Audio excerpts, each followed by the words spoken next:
Welcome to another episode of K&K Real Talk. Today I have Amy Stein on with me from Beyond Basics Physical Therapy. So Amy, why don't you tell us a little bit about yourself and why you got started with the business you did? Sure. Thank you for having me, first of all. It's an honor to be on your show. I am the owner and founder of Beyond Basics Physical Therapy in New York City, and I started my practice in 2003.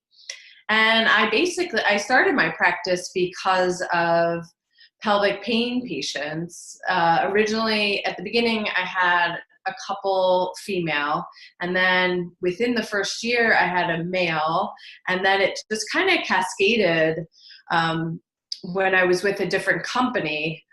To a full schedule of pelvic health patients. And interestingly, the place where I first worked, I was doing orthopedic outpatient and very high pace, high volume, 4 to 6 patients an hour. And it was a big practice. It was an international company. And so I had a lot of bosses, and one boss, interestingly female, she actually didn't fully support what I was doing because I did go from 4 to 6 patients an hour to 1 an hour. So I totally understood from a business perspective why that was not beneficial to them.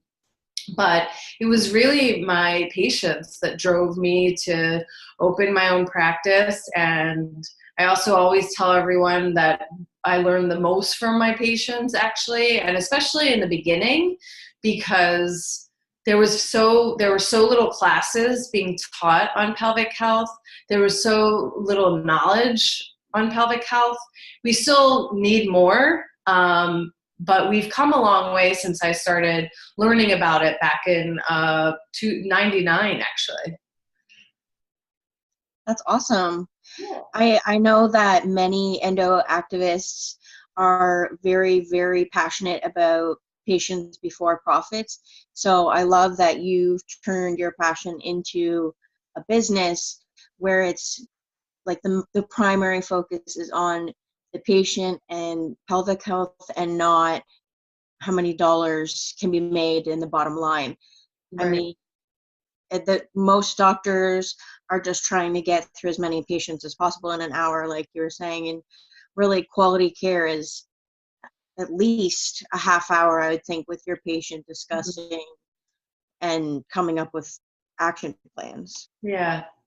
Yeah, we do one-on-one hour sessions, actually, because we find that we really need that full time for the patient. Um, Sometimes there is just one condition going on, but as you probably know, and I'm sure you've done interviews with endometriosis, it typically isn't just one symptom or one area of pain. It commonly is a lot of various symptoms: bladder, bowel, sexual health, in addition to the abdominal pelvic pain that the patient's experiencing. So it requires that time commitment from the patient and from the PT. So we really, another thing we do a lot is home exercises and home programs. Initially, it's more various massages and stretching techniques, which I had, by the way, in my previous books and DVD. They both go through self-care techniques. It doesn't replace PT, but it definitely is very helpful to get the patient on the right track and into a program that can really benefit them. But what I was saying was that typically for pain patients, they do need to start with more massages and relaxation technique and very gentle stretching. I always encourage any type of cardio that a patient can do, and for the amount of time that they can do, whether it's 5 minutes twice a day, and eventually working up to 30 minutes once a day. But we're big advocates of self-care and home programs so that the patient can also feel empowered in their treatment plan. And I love your book. I have a copy of it on my shelf, and I have tons of tags in it so that I have where all the exercises are so that I can do them. And actually, doing some of the exercises has improved my bladder, just like being able to hold pee better, because I was having a little bit of issue with like coughing and peeing my pants, Okay. which I know is common with tons of people, especially after having children, Yeah. which wasn't my case. But um, Well, so what we find with, what you do? I was going to say, just to, Sorry. it is more common bladder leakage or bowel leakage postpartum, but what we find a lot, interestingly, is that when you have an overactive pelvic floor, meaning that there's too much tone, it's too tight, or there's like a tense muscle, the muscles are tense just like you would have in your upper trap if you had neck pain, what we find is that the muscles are actually shortened, so then they don't have that full strength and that full range of motion. And as a result, some people do end up leaking because of it. Not because they so much have a weak bladder or a weak bowel, but more because the muscles are being overworked. So that when you do cough or sneeze, you leak because there's no movement in the muscle. So what we find is that when you actually lengthen the muscle through manual techniques, both external and internal, which I can explain more later, but also the relaxation techniques that you were probably doing from the book, those things help to relax the muscles so that you have that full range of motion again.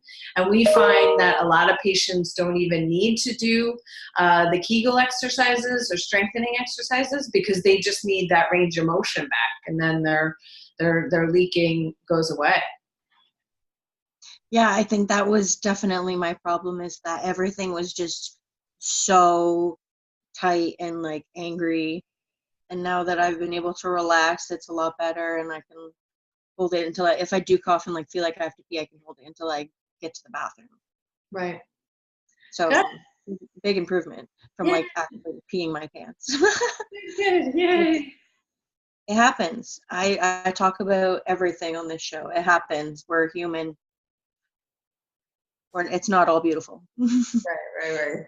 So why don't you tell us a little bit about pelvic physiotherapy? I know that a lot of women, this is recommended to them, but they are just freaked out about the idea because maybe someone's going to be like massaging in areas or something, and the unknown is scary. So why don't you shed a little bit of light on what it is? Sure. So pelvic floor physical therapy. So there's physical therapy, which really can be anything from neuro rehab to pulmonary rehab to treating children, adults, orthopedics. Pelvic floor PT is more under the orthopedic realm because you are working on the whole system from head to toe, but we're really looking at the muscles and the nerves and alignment. But, or I should say, and as a pelvic floor PT, the training is postgraduate, at least in the US actually. So we get maybe like an hour, and when I went to schooling, we didn't even go over the pelvic pain. We only went over incontinence, and it was about an hour. So things have changed. It's being taught more in PT schools, but it's really only if there's an interest in the person, they could take it as an elective, but most of the classes are postgraduate. So we continue to go to the classes after graduate school. And again, when I started, there were only like 1 or 2 classes. Now there's like 100 being taught a year, which is amazing. And there's various levels of pelvic PT too, which that's important actually for me to just briefly mention, because a lot of patients will say, I tried pelvic PT and it didn't work. And there's various reasons why it may not. One is because the PT may not have a lot of training in pelvic health. areas like in New York, there are places that have very extensive training, like our office. We do training all throughout the year and every week, and case studies. And so there's definitely various levels. I know that in a lot of rural areas, there may be a PT that's taken a class. And most of the PTs I speak to, if I'm trying to find someone for a patient, they're willing to see the patient, but they may not have the full training. And that's where I want to tell people that try not to get discouraged if you're not feeling benefits, because it could be that you may need to find another PT. If you can't, because there isn't anyone around, then trying things like my book and DVD in conjunction with the PT. So that's important to realize, that there's various levels of training. And then with regard to what pelvic PTs do, again, we look from head to toe. So we look at alignment, we look at posture. If a patient's leaning to the right or the left because of sitting pain, if they're crunched up in a ball a lot of the time, or slouching a lot because of abdominal pain. Those are various things that we look at. Then we want to assess the muscles as well, the soft tissue, as well as the alignment. We do look from pretty much, we do focus more in from the diaphragm to around the knees. But again, we still need, like if there's something off in your foot, and you're feeling better, but you still have something in your foot that's causing your gait to be off, it could cause your pelvis to be off and your knees to be off. So it's really important, again, to address the whole body. And then when it comes to the manual work, we do assess the muscles, again, just like if you have a trigger point in your upper trap or your back. And it's important for the PT to really communicate with the patient. If they're feeling a lot of pain, then the patient should tell the PT or physio. There needs to be a great line of communication, and thus comfort also. Feeling comfortable with that PT is important. But a PT should be aware too, if a patient's like wincing in pain or looking the other way a lot, then the PT really should be communicating with the patient. Does this hurt? How's that? Some areas are uncomfortable. Again, I keep going back to your trap, because if you have a trigger point there, it's going to be uncomfortable. But as you kind of work into the trigger point, it feels better. That's how it should be. So if you're doing PT and it's getting worse, then you need to talk to the PT. If it's still getting worse, then that's when you may want to find another PT. Also, we do internal work, and that a lot of patients do get scared about. But I try to explain to patients, it's actually, patients usually tell us that it's less uncomfortable than a GYN exam, or less for the males, less uncomfortable than a urology visit, because we know where the trigger points could be. We work to make sure that we release certain areas before addressing, before moving on.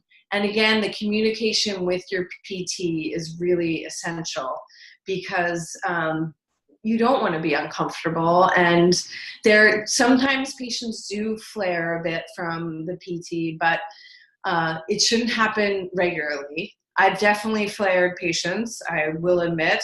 I find that sometimes in the beginning, I do more so, and then I communicate with the patient, okay, that was too much, so let's backtrack a bit, or let's not even do internal work, because that is an option too, to actually start with the external musculature. And then if needed, which most of the time with pelvic pain conditions, it does require some internal work, but you could always work with the patient to try to figure out what's most comfortable for them.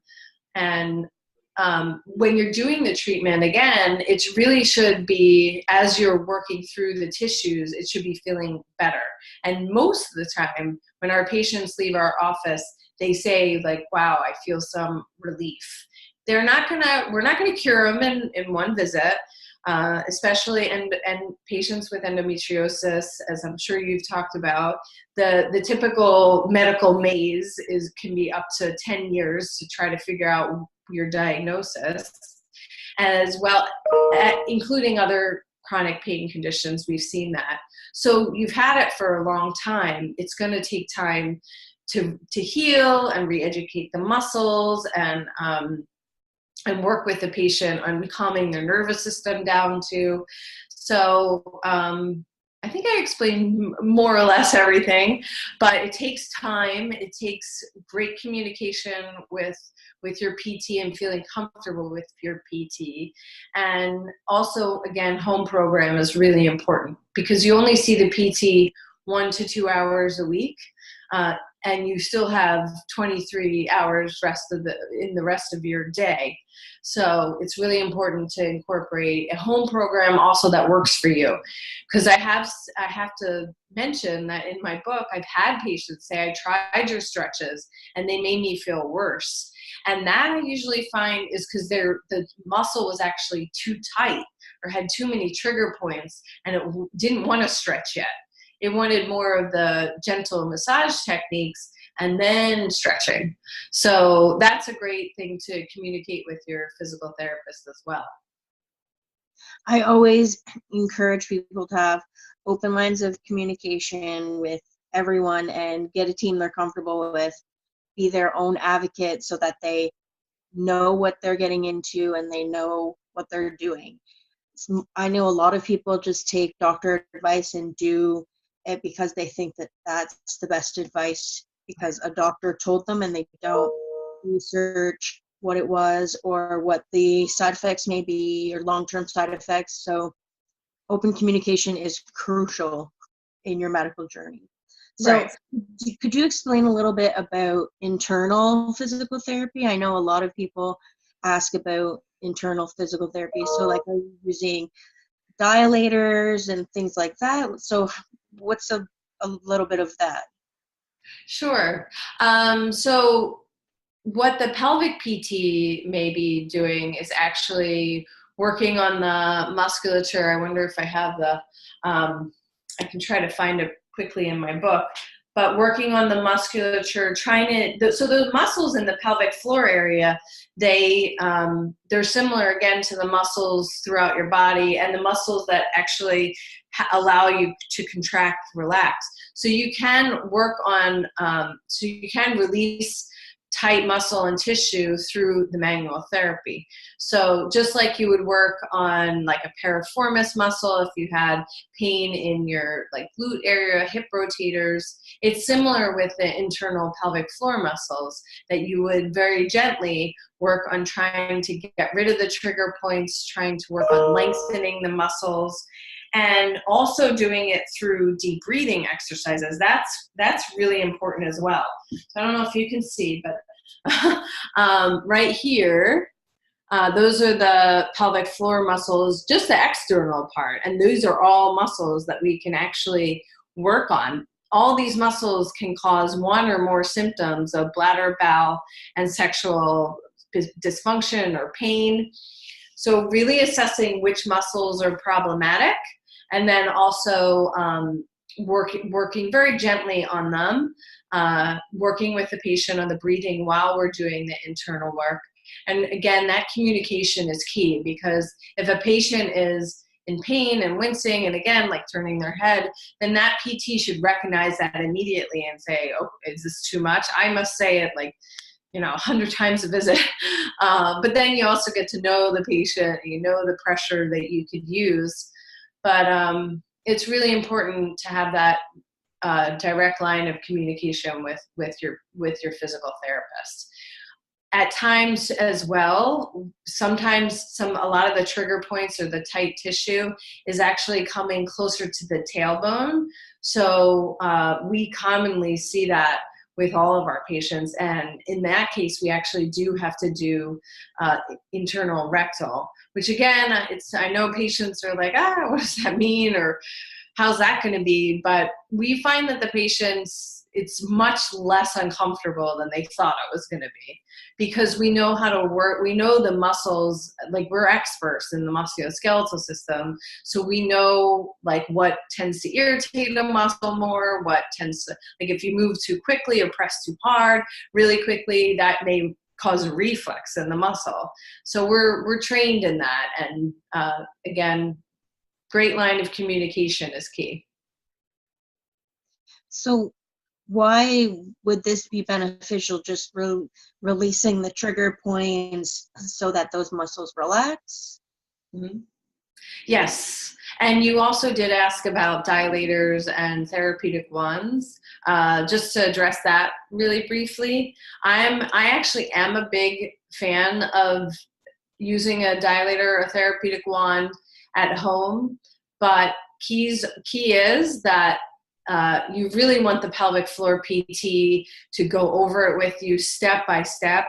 I usually give a patient one spot to focus on the first session, or usually the second session. I first have them focus on the external musculature and tight areas, so that they get comfortable using like a massage stick or a massage ball. And then after a couple sessions, I'll start to integrate how to do their own internal work at home. But I'm very systematic about it, because I've had patients flare and then they get discouraged and they don't ever want to use it again. So I have them start with one spot, and then the next visit, all right, let's add 2 or 3 more spots because you were comfortable with that. You felt okay afterwards. And slowly I'll add in doing more homework or more massages at home. And then you asked, what did you ask? What was the other question? Just why is it beneficial? Oh, yes. So if you think about, so the urogenital region, the urethra, bladder, the anorectal opening, and the vaginal opening in women, and the genital region in men, the musculature surrounds those areas. So if there's any tightness or tautness, trigger points in any of those areas, it can cause bladder, bowel, sexual dysfunction, and or pain. If there's weakness, which is kind of the opposite, it's not exactly the opposite, but it's a different diagnosis, then it actually causes leaking and other conditions related to more weakness issues. So when we work on using a dilator, a wand, and during the session doing internal work, we're actually trying to lengthen those muscles so that there's better range of motion, as well so that the organs which the muscles surround can function better. So if all the muscles and tissues around the urethra and bladder are tight, or they're spasming and causing a reflex, then that can cause pain. And it can also cause like urgency frequency symptoms, retention, incomplete emptying.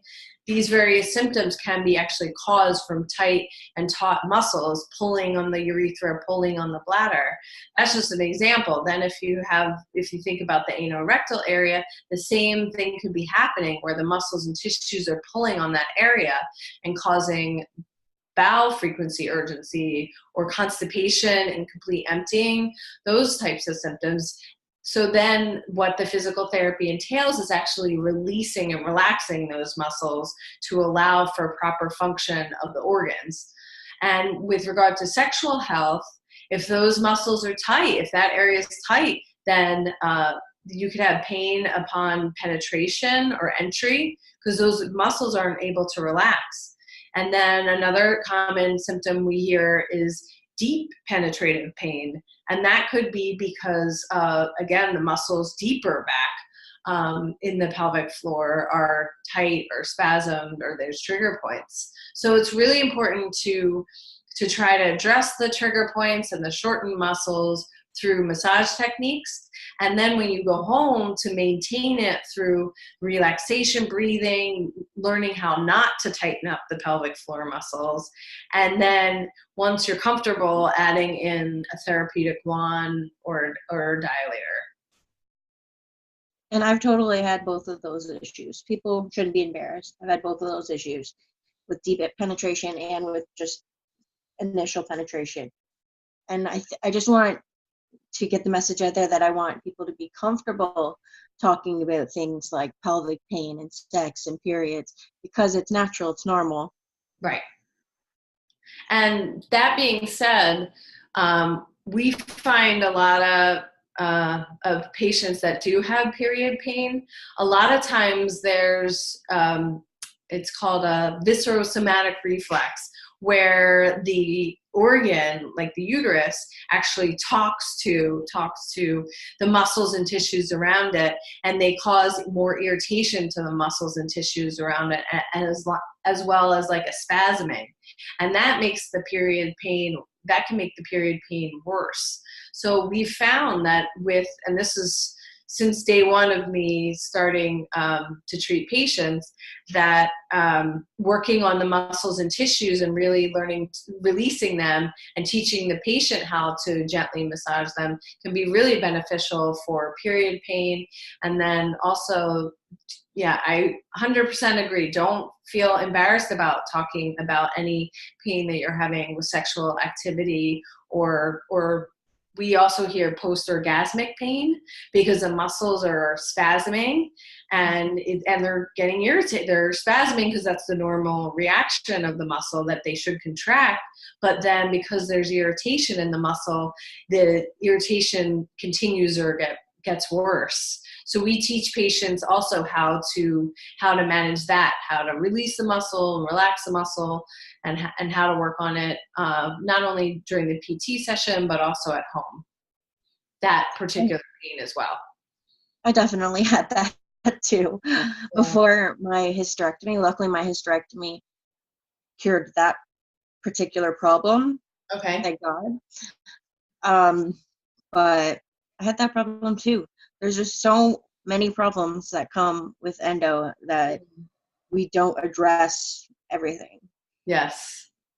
So you have a new book coming out very soon. Yay! Labor of love. No, I'm very excited. Everything we're talking about today, it's gonna be addressing very detailed of what the physical therapy can do, more than I have been able to say in this in our podcast. Also, how the bladder's affected, how the bowel's affected. It goes over nutrition. It goes over how the nervous system can get upregulated, and techniques to try to downregulate it. Ideally, starting those things on your own. The book goes over some strategies and self-care to do on your own. It also goes into environmental things that you should look out for, as well as medical management. So Dr. Iris Orbach and I wrote it together. So it addresses really the medical management part, as well as the other areas that need to be addressed with most patients with endometriosis.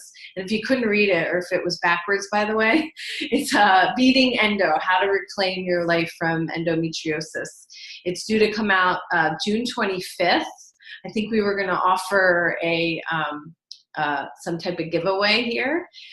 It is being pre-sold, though, through HarperCollins and through Amazon at the moment. So keep a lookout for the book.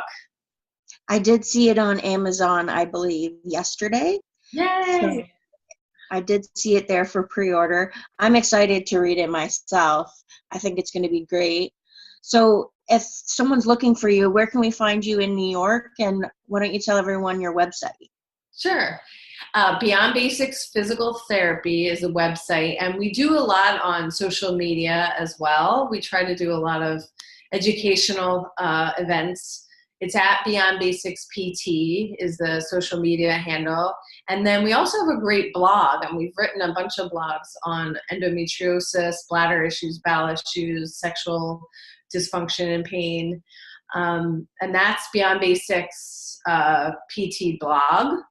As well, we are located, actually 2 locations now in New York City, and I have a partner now in our second location, which is downtown, right near the Freedom Tower on Wall Street, right in the heart of the financial district. And then, so that's 156 William Street, and then Midtown is right across from Grand Central, and that is 110 East 42nd Street. And yeah, and we do phone consults for patients that have questions. We also end up actually seeing patients from out of town too, because either they're not sure if they're getting the right treatment where they are, or we just get them on a program that they can do on their own. So we have done that quite a bit in the past, where a patient will come for like a week, ideally more than a week, but we understand that life goes on. So various options. And there's a couple of websites I do want to mention too that have a Find a PT. There's the American Physical Therapy Association section of Women's Health has a Find a PT provider in your area. And the International Pelvic Pain Society, which I've been a big part of for many years now. We're actually having our October meeting in Toronto. So yay. Yes. We'll be welcome to that. Yay. So they have a Find a provider. So they provide medical MDs, physical therapists, mental health care providers. I think it's still being updated. I will let you know. We had a big transition this year, so hopefully it's been updated. But we did have a great list of Find a provider in your area. Oh, that's amazing. Well, thank you so much for being on.